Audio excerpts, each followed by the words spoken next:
বরেন্দ্র জনপদে বয়ে যাচ্ছে মৃদু শৈত্যপ্রবাহ। হিম বাতাস ও কনকনে ঠান্ডায় নিম্ন আয়ের মানুষের বেড়েছে দুর্ভোগ। বিস্তারিত জানাতে নওগাঁর মুক্তির মোড় এলাকায় আছেন সহকর্মী এম আর রকি। সরাসরি চলে যাচ্ছি তার কাছে।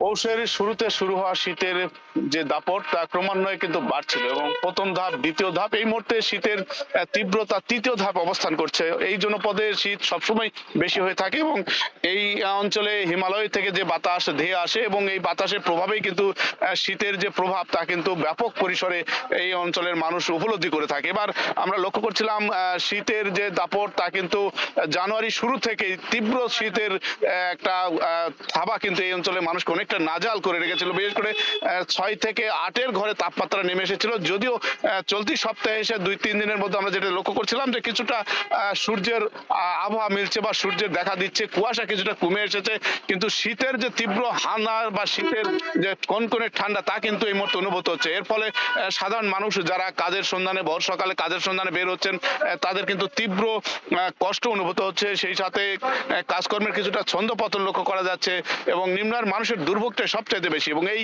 অঞ্চলে স্বাভাবিকভাবে এই মুহূর্তে একটা বুড়ো চাষ ব্যস্ততা বাড়ে। চাষিরা এই মুহূর্তে ধান রোপণে কিছুটা কর্মব্যস্ত সময় পার করেন, কিন্তু এই ঠান্ডার কারণে তারা কিন্তু কাজকর্মে নামতে পারছিলেন না। এরকম পরিস্থিতিতে আসলে স্বাভাবিক যে কাজকর্মের ব্যাহত হওয়া একদিকে রয়েছে, সেই সাথে এই জনপদে শীতের বিভিন্ন কারণ কিন্তু পরিবেশবিদরা বা আবহাওয়াবিদদের দিক থেকে জানানো হয়ে থাকে। একদিকে মৌসুমের জলবায়ু বিরূপ প্রভাব থাকে, সেই সঙ্গে কিন্তু এই অঞ্চলে মৌসুমের আগেই বেশ কিছু নদী নালা বিল জলাশয় শুকিয়ে যাওয়ার কারণে এই শীতের তীব্র হানা কিন্তু মানুষকে অনেকটা দুর্বল করে রাখে। এবার আমরা লক্ষ্য করছিলাম শীতের প্রথম থেকেই নিম্ন আয়ের মানুষের যে গরম কাপড় সংগ্রহের যে প্রবণতা তা কিন্তু বেশ কষ্ট করা হচ্ছিল এবং তারা বিভিন্ন দিক থেকে কিন্তু শীতের গরম কাপড় কেনার মাধ্যমে তাদের শীত নিবারণের চেষ্টা করছিলেন। এবং এখন পর্যন্ত চলতি সপ্তাহে কিন্তু আরেক দফা শীতের তীব্রতা রয়েছে এবং শীত আরো বাড়বে এমন কথাই কিন্তু আবহাওয়া অফিসের পক্ষ থেকে জানানো হয়েছে।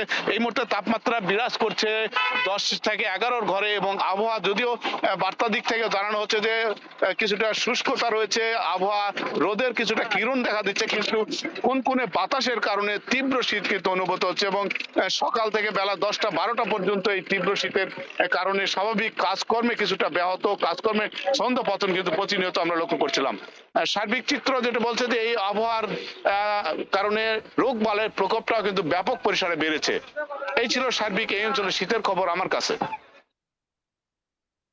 নওগাঁর মুক্তির মোড় থেকে শীতের সবশেষ পরিস্থিতি জানাচ্ছিলেন সহকর্মী এম আর রকি।